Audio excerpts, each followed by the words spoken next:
Sud Radio, les clés d'une vie, Jacques Pessis. Les clés d'une vie, celle de mon invité. Vous avez connu beaucoup de triomphes au cinéma. Vous avez assumé les échecs qui vous ont beaucoup appris. Vous avez fait cela silencieusement et votre vraie sensibilité, vous la montrez aujourd'hui dans un livre qui ne sont pas tout à fait des mémoires. Bonjour Bertrand Blier. Bonjour. Eh ben, je suis ravi de vous accueillir parce qu'en plus, vous êtes quand même l'un de nos plus grands metteurs en scène en France, metteurs en scène de légende. Et le cinéma français d'aujourd'hui vous voit beaucoup, tout le monde le reconnaît. Et en plus, il y a ce livre qui sort et qui s'appelle Fragile des bronches aux éditions Segers, qui est un peu des mémoires et des fausses mémoires, on va en parler. Mais le principe de l'émission, c'est de vous raconter à travers des dates clés de votre vie.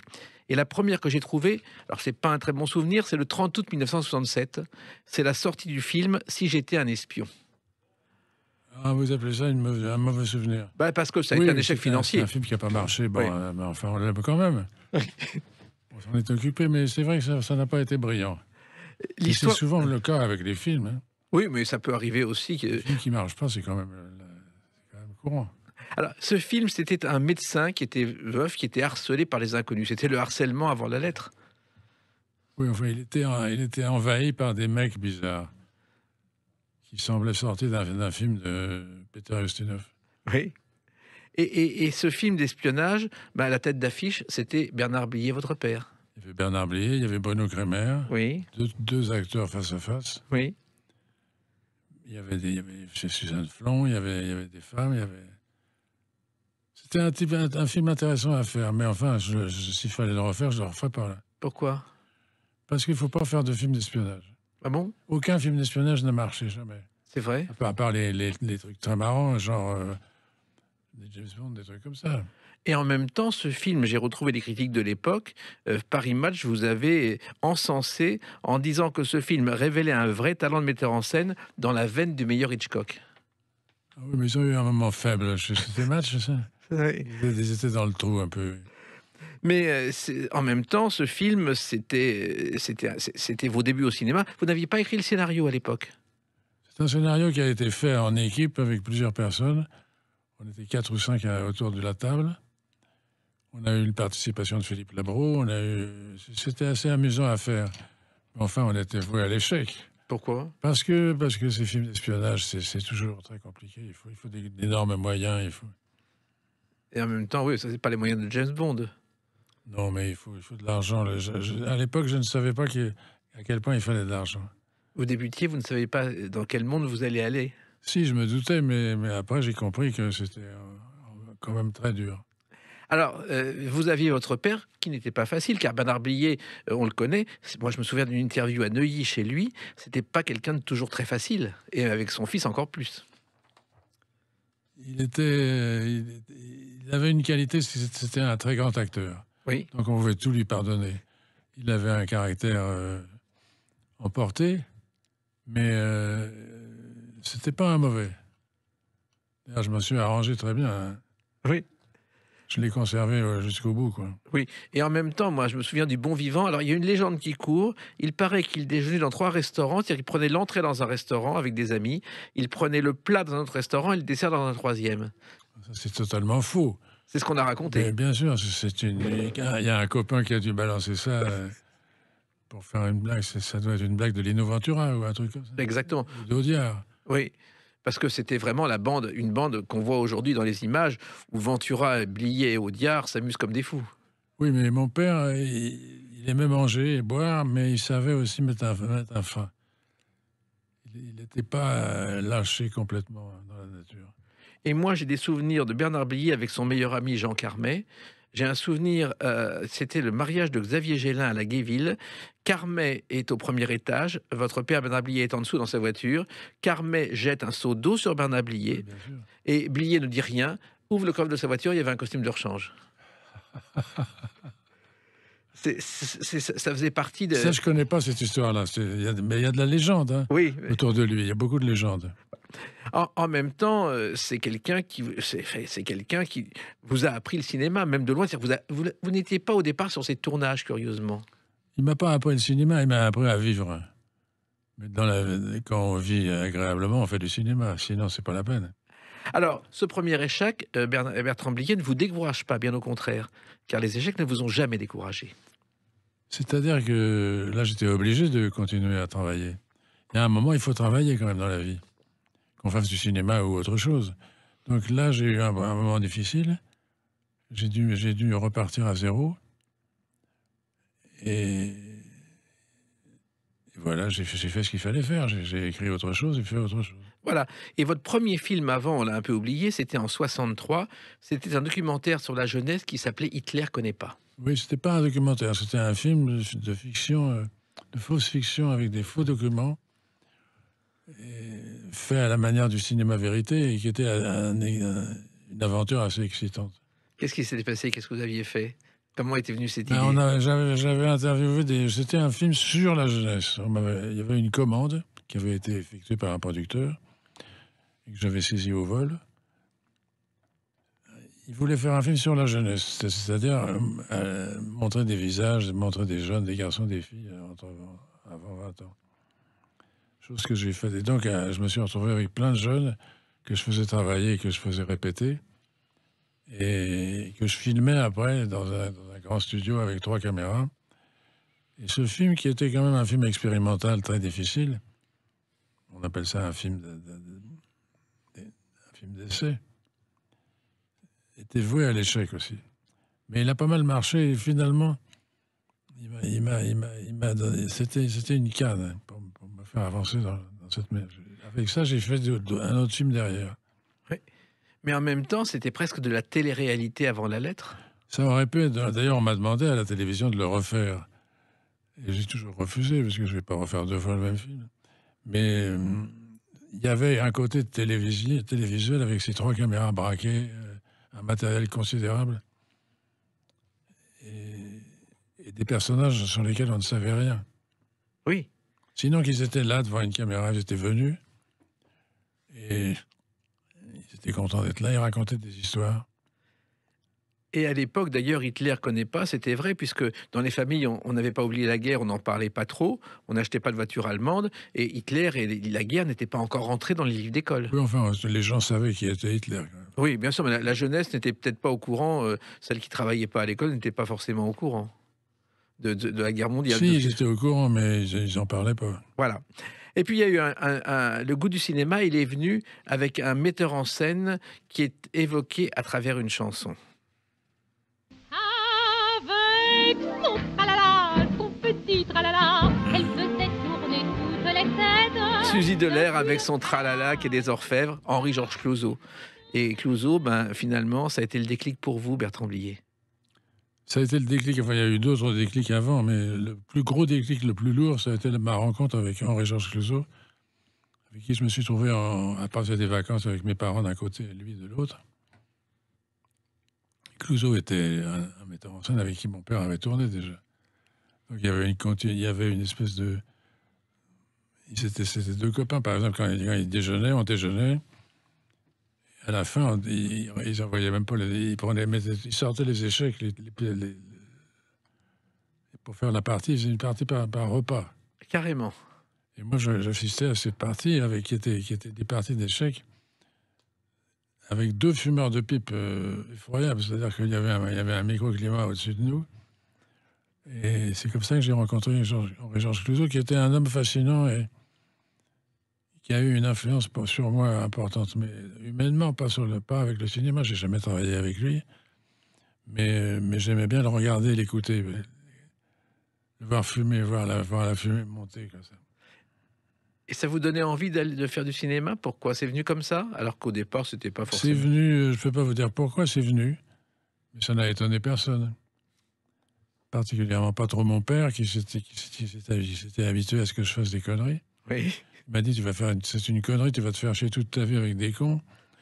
Tu ferais mieux de faire un autre métier. Mais bon, je ne l'ai pas écouté. Et finalement, il m'a aidé beaucoup. Et je suis devenu un homme de cinéma. Voilà. Vous avez été assistant. D'abord, je crois que c'est Serge Valin, le premier qui a travaillé. Non, le premier qui m'a fait travailler, c'est Lautner. Oui. Je me souviens d'un jour où mon père avait invité Lautner à déjeuner. Lautner était venu, on avait déjeuné, et à la fin, dans son bureau, on avait échangé quelques propos. Et mon père avait dit à Lautner, tu pourrais peut-être prendre mon fils comme assistant sur ton prochain film, parce qu'ils allaient faire un film ensemble. Et il se trouve que le film qu'ils allaient faire, c'était un film que mon père avait monté. Donc Lautner était redevable envers mon père, et mon père a eu beau jeu de lui dire: si tu prenais mon fils comme assistant, ce serait sympathique. Voilà. Et c'est comme ça que j'ai commencé dans le métier. Je crois que c'était Ça s'appelle un piston, quoi. Oui, ça, je crois que c'était c'est une valse, le film, non? C'est ça? C'était oui, mais le premier film que j'ai fait avec Lautner, c'était un, si mes souvenirs sont exacts, c'était Le Monocle Noir. Le Monocle Noir. Oui. Alors, à l'époque, vous n'avez pas fait d'école de cinéma, contrairement à beaucoup d'autres réalisateurs. J'ai pas fait d'école de cinéma et je m'en porte bien. Mais parce que maintenant, parfois, on m'invite à la Fémis pour faire un petit cours. Mais j'avais pas besoin parce que j'avais ça dans la maison. Le cinéma était là tout le temps. Non pas que j'étais très lié au cinéma, parce que je n'assistais pas au tournage très rarement, mais il y avait une ambiance. Il y avait une ambiance. Être le fils d'un grand acteur, c'est pas rien, quoi. L'ambiance n'est pas la même que chez un garagiste. Oui, en même temps, il s'est passé d'autres choses qui vous ont permis de faire du cinéma. On en parle avec une autre date, le 20 mars 1974. A tout de suite sur Sud Radio avec Bertrand Blier. Sud Radio, les clés d'une vie, Jacques Pessis. Sud Radio, les clés d'une vie, mon invité Bertrand Blier. Le livre s'appelle Fragile des bronches aux éditions Segers. Et avant ce livre dont on va parler, on parle du 20 mars 1974. C'est la sortie d'un film dont voici la bande originale.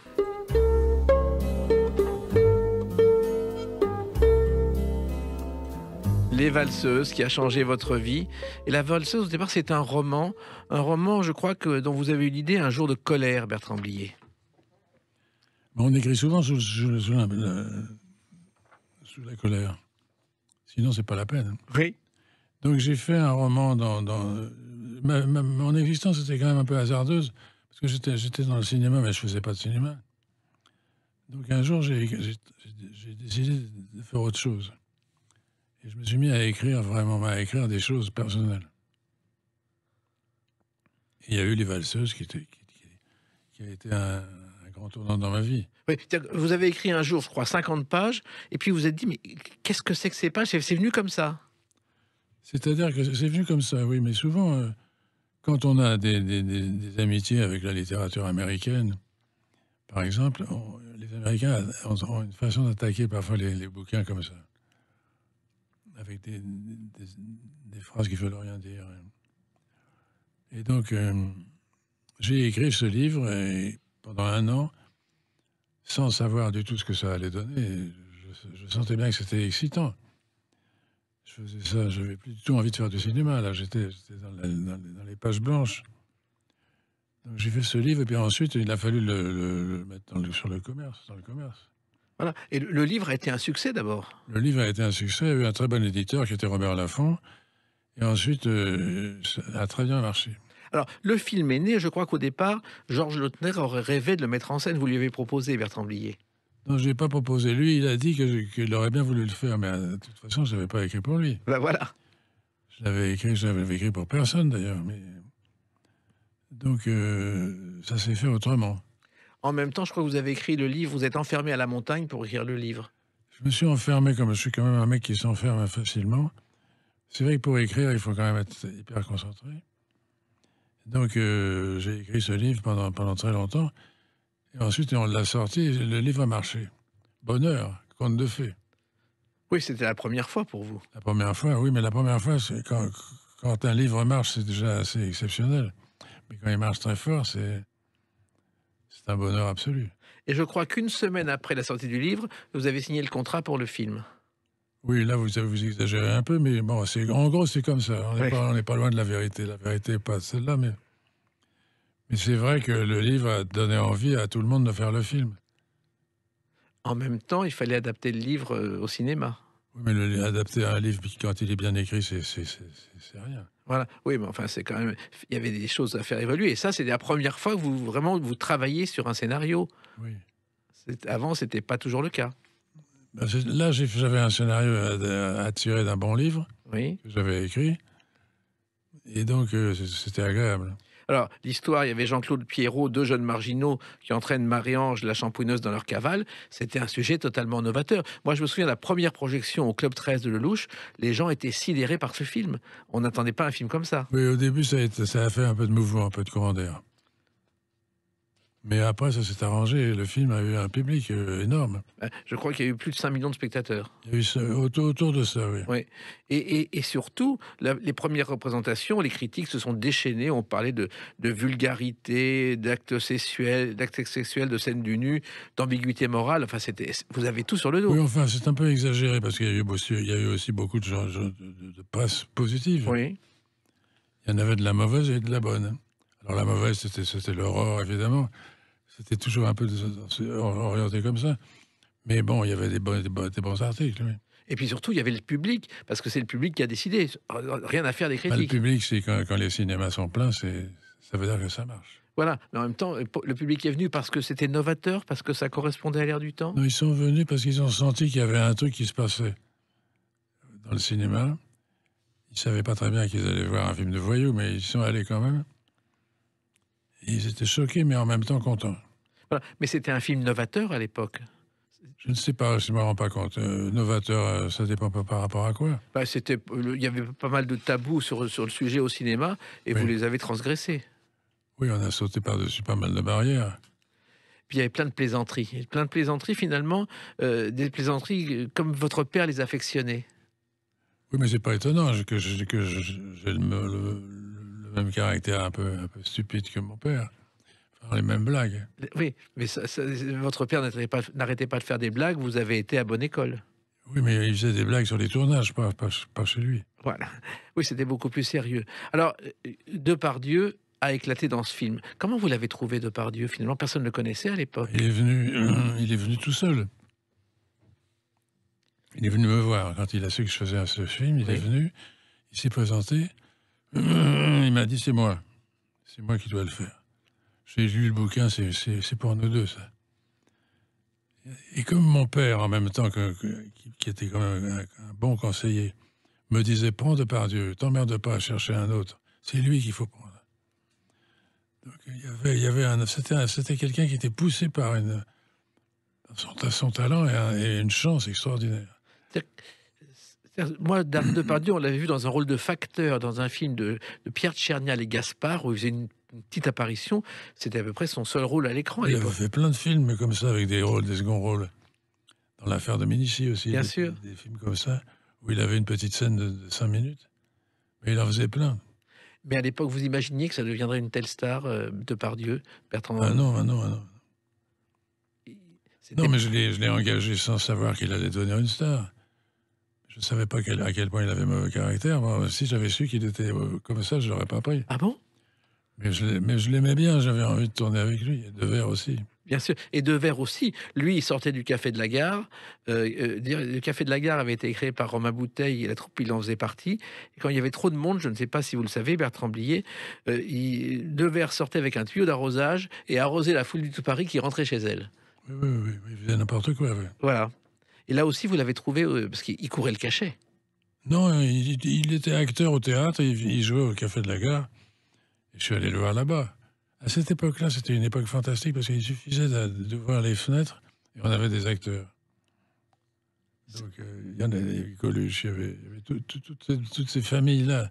Le Café de la Gare, c'était important. Il y a eu le Splendide après. Partout, il y avait des gens qui sortaient, des talents, des gens très forts. Miu Miu est sortie des Cafés de la Gare aussi. Oui, bien sûr. Elle est venue chez vous aussi par Devers ou vous l'avez... Non, elle est venue par Coluche, parce qu'elle avait une liaison avec Coluche. Voilà. Et en même temps, Coluche débutait aussi, tous ces gens-là débutaient. Coluche débutait, mais il débutait fort. C'est-à-dire qu'il débutait en cassant les théâtres, quoi. C'était tellement drôle qu'on pouvait même pas regarder le spectacle. Et quand ce film a eu le succès qu'on connaît, vous avez été surpris, Bertrand Blier? J'ai été surpris, oui. Au début, la surprise, elle est dans la première semaine. Mais après, on s'habitue à ce genre de truc. On dit, bon, ça marche encore, ton film marche encore, oui, très fort. C'est tout, ça marche, quoi. Et ça marche, ça marche pas. Calmos, que vous avez tourné ensuite, lui, n'a pas marché autant. Il n'a pas marché autant, il n'a pas marché du tout, même. Mais je ne regrette pas de l'avoir fait, c'est un film sympathique. Oui, et ce film n'a pas marché parce que vous avez dit parce que vous n'avez pas assez d'argent à l'époque. La notion de l'argent n'existait pas comme dans le cinéma d'aujourd'hui. Je ne sais pas pourquoi le film n'a pas marché. Il n'a pas marché parce qu'il ne plaisait pas tellement aux gens. L'explication, elle est là. Ensuite, il y avait des choses dans le film qui choquaient. Donc, parce qu'à cette époque-là, on était vite choqués quand même. Oui. Plus vite qu'aujourd'hui. Oui, c'est vrai qu'il y avait la presse de droite, il y avait la presse de gauche, et tous étaient contre vous en disant que ce film est un brûlot réactionnaire. C'est surtout le Figaro qui était contre moi. Oui. J'avais un très mauvais Figaro. Mais j'en ai eu des bons après. Et les journaux conservateurs, vous jugez quelquefois pornographique. C'est-à-dire que ce que vous avez fait à l'époque, c'est de la gnognotte aujourd'hui. On a vu 10 fois. Oui. J'ai bien fait de commencer à cette époque-là. Maintenant, je continue, j'essaye de garder le pied sur la pédale, mais bon, c'est plus facile quand même. Mais en même temps, vous étiez en avance sur votre temps. J'étais en avance, on était plusieurs à être en avance. Il y avait des metteurs en scène qui faisaient des films plus osés que les miens. Oui, mais en même temps, vous étiez considéré comme un troublion. Oui. Trublion, ça me va pas bien comme mot. Qu'est-ce que vous préférez comme mot? Je sais pas, mais faut faire voyou. Oh, vous n'avez pas un côté voyou du cinéma? Non, mais aller avec un stylo dans la main, oui. Voilà. Et une plume légère, quelquefois. Mais en même temps, il y a eu d'autres choses qui ont marché après ce film. On va en parler dans quelques instants avec une autre date, le 9 avril 1979. A tout de suite sur Sud Radio avec Bertrand Blier. Sud Radio, les clés d'une vie, Jacques Pessis. Sud Radio, les clés d'une vie, mon invité Bertrand Blier. Le livre Fragile des bronches, on en parle tout à l'heure aux éditions Segers. Et puis le 9 avril 1979, c'est une date qu'il ne faut pas oublier, car ce soir-là, c'est la 51e cérémonie des Oscars à Los Angeles au Dorothy Chandler, une salle de 3156 fauteuils, et vous avez l'Oscar du film étranger. Avec Préparez vos mouchoirs. La date me revient maintenant. Voilà. C'est vrai que vous étiez là-bas. Ah oui, j'y suis allé. Ça a été un événement. Qu'est-ce qu'on ressent quand on voit qu'on a un Oscar? On est au bord, ça s'appelle un malaise. On se lève, il faut aller remercier. Oui. On est devant un parterre de stars. Tout le monde a peur, même les stars ont peur. Donc c'est une soirée sur l'angoisse. Quand on a un Oscar, alors bon. Vous pensiez avoir l'Oscar? Je pensais pas l'avoir. Je me disais que j'étais bien placé, mais c'est tout ce qu'on savait. Quand vous avez été nommé aux Oscars, déjà c'était une surprise parce que vous ne attendiez pas à ce genre de choses. Non, on l'avait préparé un peu quand même. Ah bon? De quelle manière? En faisant de la communication, en parlant avec les Américains? Non, mais j'avais de l'aide, j'avais des producteurs qui me soutenaient. Voilà. Parce que c'est quand même les producteurs français qui envoient les candidats aux Oscars. Et comment est né ce film Préparez vos mouchoirs? Par hasard, un jour, j'étais seul dans un chalet à la montagne où je m'étais isolé pour écrire. Et un jour, j'écoutais de la musique et je me mets le concerto pour clarinette de Mozart. Je le mets, je l'écoute. Et j'arrête. J'avais commencé un puzzle de 3000 morceaux. J'ai arrêté parce que je préférais écouter la musique. Et quand la musique a été terminée, j'ai remis le disque. Et donc, j'ai écouté pour la deuxième fois. Et à ce moment-là, j'ai commencé à faire parler des personnages qui écoutaient Mozart. Mais je ne savais pas ce que c'était. J'écrivais n'importe quoi. J'ai pris des notes. Et quand le disque a été terminé, je l'ai rangé. Et puis, j'ai dit, bon, c'est que j'ai gardé les pages que j'avais écrites et je les ai précautionneusement mises à l'abri. Et le lendemain, je les ai relus. Et je me suis dit, mais qu'est-ce que c'est que ces personnages qui écoutent Mozart? Qu'est-ce qu'ils foutent là? Pourquoi cette fille est dans le lit? Pourquoi il y a un voisin qui vient? J'ai commencé à chercher. Et là, j'ai travaillé, j'ai commencé à écrire le scénario. Sans savoir du tout où j'allais. Et finalement, ça donnait Préparez vos mouchoirs, où vous avez reconstitué l'équipe, c'est-à-dire que Depardieu, Devers étaient là. Oui. C'était presque un besoin naturel. Quand on a des acteurs comme ça, on les reprend deux fois quand même. Et Préparez vos mouchoirs, c'était effectivement l'histoire d'une femme qui est malheureuse et qui tombe amoureuse d'un surdoué de 13 ans. C'est quand même pas très courant. Ça peut arriver. C'est vrai que c'était un peu surprenant quand même. Ouais. Mais l'idée vous était venue comme ça, le surdoué de 13 ans, c'était venu sans savoir pourquoi. Je ne me souviens plus, mais il y a dû y avoir un... J'ai eu l'idée de ça, et puis je ne sais pas pourquoi. Et puis, ben, ce surdoué, il s'appelait Riton Liebman. Vous l'aviez trouvé aussi Belgique, oui. en Belgique. Là aussi, là, c'est un gros casting pour trouver un adolescent qui corresponde au rôle. C'était difficile parce qu'il fallait trouver un bon acteur, un petit garçon, très bon acteur. Et il fallait aussi trouver une famille et des parents qui étaient d'accord pour laisser partir leur fils sur un tournage. C'était pas évident. C'est pas évident, mais enfin, on y est arrivé. Et beaucoup grâce à la décontraction qui existe à Bruxelles. Quand vous êtes devant une grille d'un lycée, par exemple, où il y a des enfants qui jouent avec un ballon, vous faites comme ça, vous pointez, vous dites, ce garçon-là, il va venir avec nous. Donc on va chercher des enfants. En France, c'est pas concevable. On est en prison tout de suite. Là-bas, non. Alors les enfants viennent, on note leur adresse et tout, on les revoit 3 jours après. Et Sans avoir été en prison. Et ce garçon, d'ailleurs, ensuite a retourné avec Isabelle Nanty dans Le Bison, 25 ans plus tard. Oui, il a fait quelques films. Oui. Ouais. Mais il a fait une autre vie. Et Mozart est très présent, effectivement, dans ce film. On va écouter un thème de Mozart. Mozart, j'aurais bien aimé le connaître. Putain, et moi, quand je pense à toutes les fois où il m'a sauvé de la déprime. Voilà, Mozart compliqué. est très très présent. Et c'est vrai que vous auriez aimé vivre autant de Mozart dans cette époque, dans ce siècle-là? C'est rien, on ne peut pas répondre à cette question-là. Alors, en revanche... Mais en fait, oui. ce que j'ai souvent pensé, c'est que j'étais en train de tourner un film dans lequel il y avait Mozart. Mozart, c'est Serrault. Oui. Mais j'ai pas osé le faire rentrer en costume. J'y pensais tout le temps, mais j'ai pas osé le faire. Je l'ai pas fait, donc il est arrivé comme un homme normal. Mais pourquoi vous n'avez pas osé? Parce qu'avec Serrault, c'est Parce qu'il y a des folies, qu'il faut pas faire. Il faut savoir s'arrêter avant que ce soit grave. Mais pourtant, Serrault se prête à toutes les folies. Oui, mais l'idée pour les spectateurs de cette époque-là, de voir Mozart vivant, c'était pas évident quand même. Et j'ai bien fait de pas le faire. Et Serrault, vous ne voulez rentrer en costume ou il était content comme ça? Parce qu'avec Serrault, on ne savait jamais ce qu'il pensait vraiment. Ben, il pensait à des choses compliquées, oui. Mais il était surtout un acteur fantastique. Mais un acteur qu'on n'avait pas besoin de diriger, il se dirigeait tout seul. Il fallait le diriger quand même, il fallait lui demander des trucs. Parce que sinon, il faisait comme il voulait. Il avait tendance à inventer le dialogue en fonction des scènes, Oui. ou de se retourner pour jouer un autre film. C'était compliqué. C'était un acteur saccadé, Oui. avec des moments difficiles. Mais Ouais, c'était un amour. Ben, il était capable de la cage aux folles. Quand il jouait avec Poiret, il y avait une demi-heure de plus certains soirs parce qu'il en rajoutait. Oui. Oui, je sais même. Mais enfin bon. Vous avez quand même réussi à le faire. Alors, ces années 80, quand même, il y a eu ce film, ça a été quand même un succès mondial. Après, on vous a ouvert toutes les portes, Bertrand Blier. Le mondial, non, ça a été un succès. Oui. Enfin, Il y a eu des Oscars qui faisaient joli sur la table. oui, mais en même temps, ça vous a ouvert des portes à l'étranger. Ça ouvre, ça facilite l'ouverture des portes. Oui.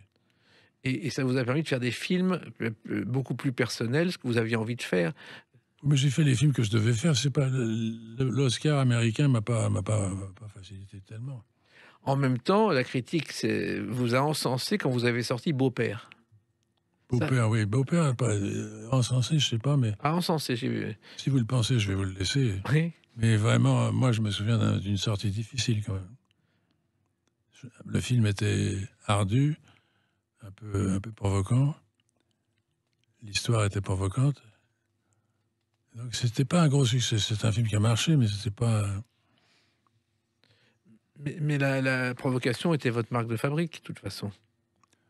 Pendant un certain temps, oui, maintenant j'ai arrêté. Et pourquoi au départ? Parce que vous pensiez que vous en aviez envie, c'était votre caractère? Non, j'en avais envie, mon éducation était telle que j'avais ce genre de choses en moi. Et ça ressortait. Et puis avec le temps, ça s'est un peu calmé. C'est-à-dire que je suis devenu un homme plus... pas rangé, mais avec une place plus simple. Et dans les autres films, il y a eu aussi La femme de mon pote avec Isabelle Huppert, Coluche et Thierry Lhermitte. Et là, au départ, ça aurait dû être Miou Miou et Patrick Devers. C'était prévu pour Patrick Devers et Miu Miu, oui. Et puis ça s'est pas fait. Et il y a eu un drame, un acteur qui se suicide. C'est mauvais, quoi. Ce suicide est resté mystérieux. Claude Lelouch m'a dit voici quelque temps qu'il déjeunait avec Devers. Devers est appelé pendant le déjeuner, il rentre chez lui et il se suicide. Oui, oui, oui. On n'a jamais compris. Non, personne n'a jamais compris. Il aurait fait une très grande carrière, je suis sûr. Il y a eu plein de théories sur ce suicide, mais rien de vraiment sérieux. Voilà. Alors, la femme de mon pote aussi, vous étiez inspiré de faits réels, c'est-à-dire que Coluche avait quitté sa femme et vivait dans les îles lointaines, en Guadeloupe. Oui. C'était le déclic du film? Je pense que ça n'a rien à voir.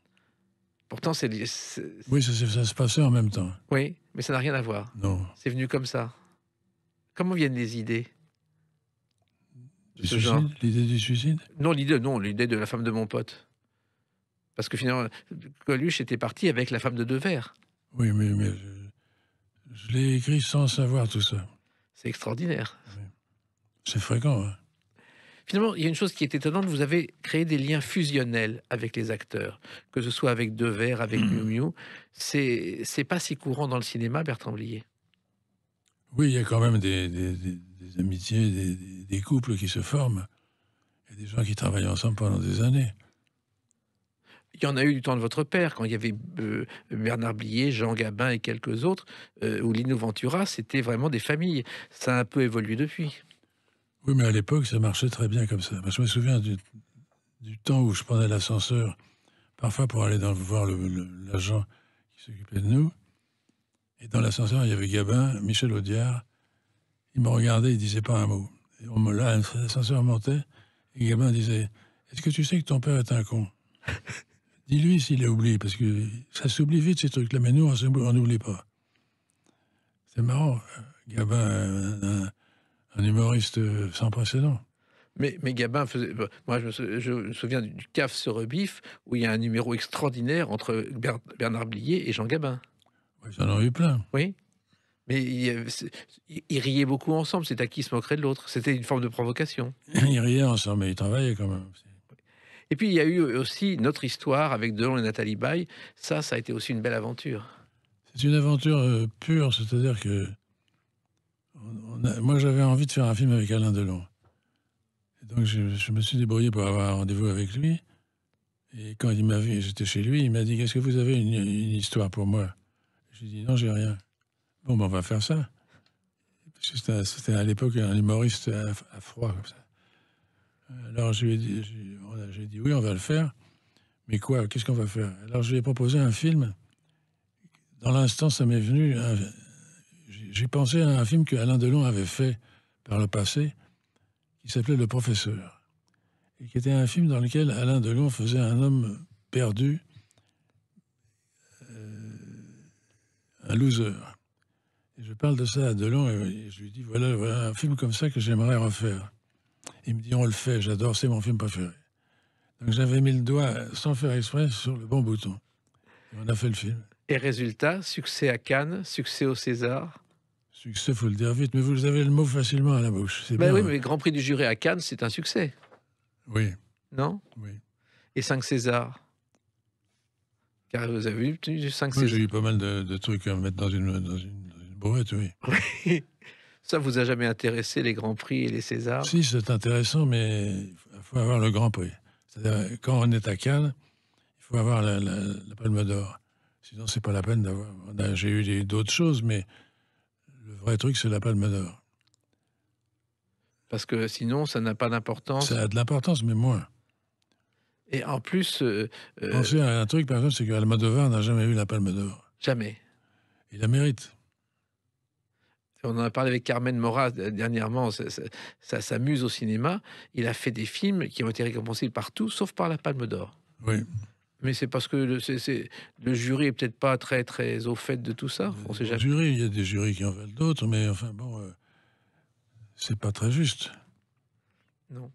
Mais en même temps, les jurys, quelquefois, surprennent. Il y a des sifflements à Cannes. Ah oui. Enfin, Cannes, c'est spécial, c'est un cirque. Oui, Faut y aller, c'est amusant. juste pour rire. Oui. Alors, il y a maintenant, on va parler de ce livre avec une autre date, le 27 janvier 2022. A tout de suite sur Sud Radio avec Bertrand Blier. Sud Radio, les clés d'une vie. Jacques Pessis. Sud Radio, les clés d'une vie, mon invité Bertrand Blier. Donc, 27 janvier 2022, sortie de ce livre chez Segers, Fragile des bronches. Alors, c'est assez curieux parce que ce sont vos mémoires, mais il y a du réel et de l'imaginaire. Pourquoi ? Parce que j'ai voulu parler de mes souvenirs. J'ai voulu parler de mon enfance, de mes parents. Et donc, je me suis mis à réfléchir à ça. Et je me suis aperçu que j'avais énormément de choses qui remontaient. Parce que la mémoire devient de plus en plus brillante avec l'âge. Donc j'ai commencé à noter des choses et à écrire un livre de souvenirs. Mais c'est pas ça. Parce que les souvenirs, ils sont mensongers, ils sont pas vrais. Donc il faut les arranger, les faire exister indépendamment de ce qu'on sait. Donc Et- voilà, j'ai écrit tout tranquillement ce roman.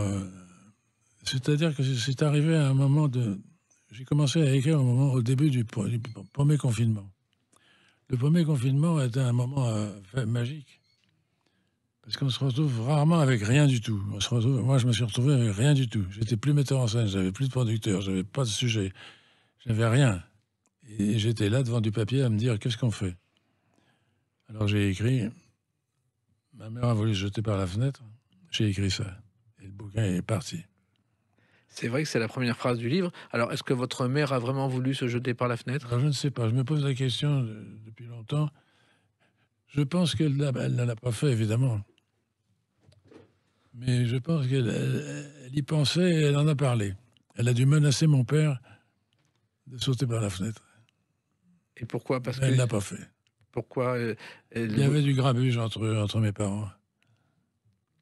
donc elle hésitait. Et en même temps, c'est une mère. Vous dites de votre mère que c'est un peu grâce à elle que vous avez fait du cinéma, encore plus que grâce à votre père.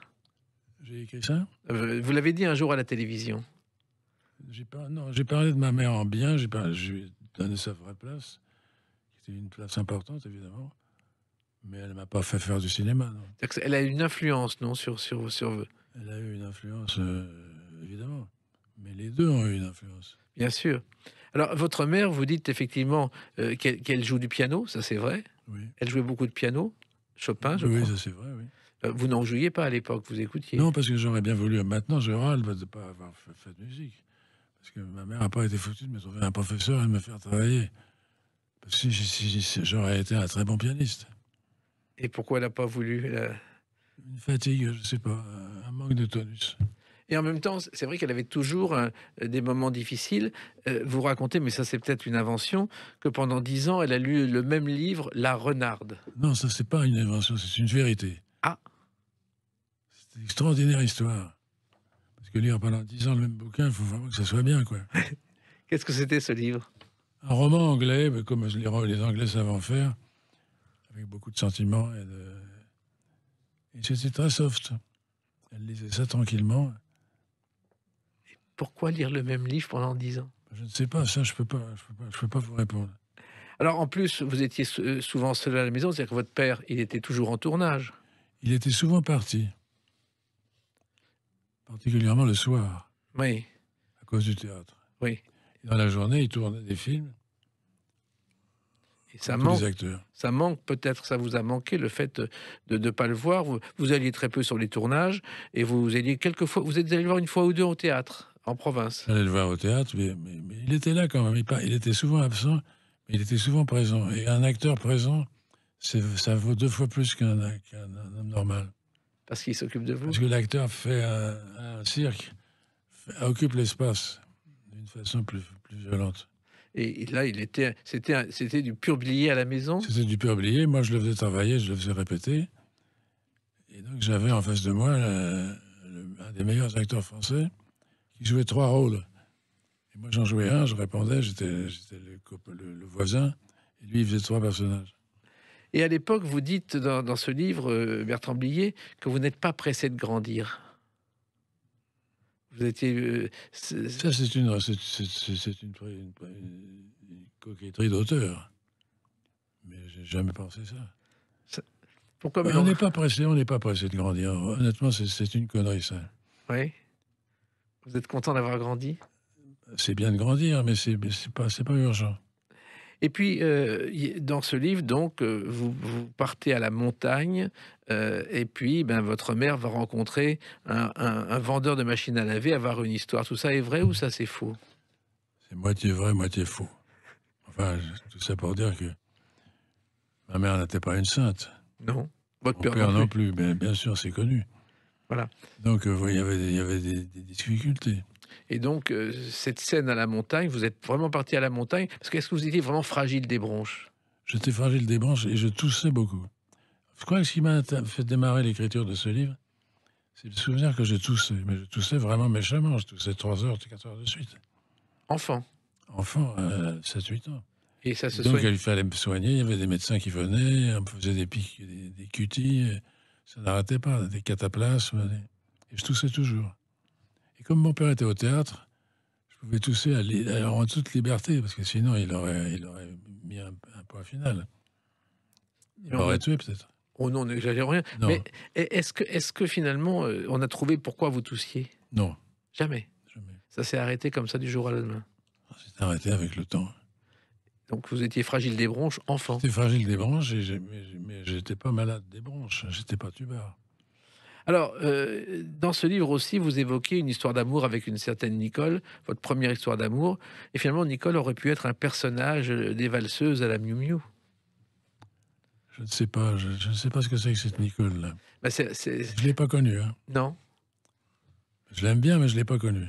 Alors pourquoi vous avoir créé une histoire d'amour comme ça avec une fille qui est avec vous, qui part avec d'autres C'est normal, hein, un garçon de 15 ans, il y a une fille tout de suite. Oui. On ne peut pas écrire sans qu'il y ait une fille qui... Voilà, mais en même temps, il faut que cette fille, une vraie histoire d'amour, on est dans les bras l'un de l'autre, alors que là, elle part avec d'autres et sans vergogne. Là, elle est comme mes personnages. Voilà. Elle n'est pas facile. Vous aimez bien écrire des personnages comme ça, de femmes pas faciles. Elles sont comme ça. Hein. Vous croyez? On va pas s'amuser à dire qu'elles sont faciles maintenant. C'est autre chose. Alors, il y a aussi une chose importante, c'est que vous faites découvrir, vous évoquez le dégraissé. Ça, je suis sûr que c'est vrai, c'est une boisson féminine. C'est une dégraissée, c'est un féminin. Oui, pardon. Alors, je suis très embêté parce que j'ai écrit ça, parce qu'en fait, la dégraissée a existé vraiment. C'est une boisson que mon père avait mis en place pour assassiner ses copains qui venaient dîner. Oui. Donc, c'était un mélange dans un grand verre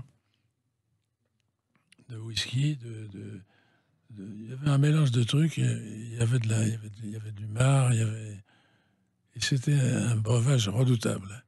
Et il faisait ça le soir pour ses copains. Mais on ne sait pas, on n'a pas la combinaison. Il ne reste personne de vivant parmi les gens qui ont bu des dégraissés avec mon père. Donc, il y avait des femmes qui tombaient par terre, qui s'évanouissaient, qu'il fallait ramener. Carrément. Ah oui. C'était un apéro absolument redoutable. Mon père adorait faire ça. Pourquoi? Moi, j'en ai bu, Léo. Et alors? C'était fort. Ça me fait penser à la réplique dans Les Tontons Flingueurs. Quand il goûte le truc, c'est mon père ou je ne sais plus qui dit. Il y a de la pomme. C'est Jean Lefebvre qui le dit. Jean Lefebvre, il y a de la pomme, oui. Mais vous savez qu'en fait, cette réplique, il faut savoir que Francis Blanche avait donné l'assistant, glissé à l'oreille de l'assistant, tu mets du tilleul pour tout le monde, sauf pour Jean Lefebvre, à qui tu mets une boisson forte. Oui. Et c'est pour ça qu'il grimace complètement, car il est le seul à boire une boisson forte. Oui.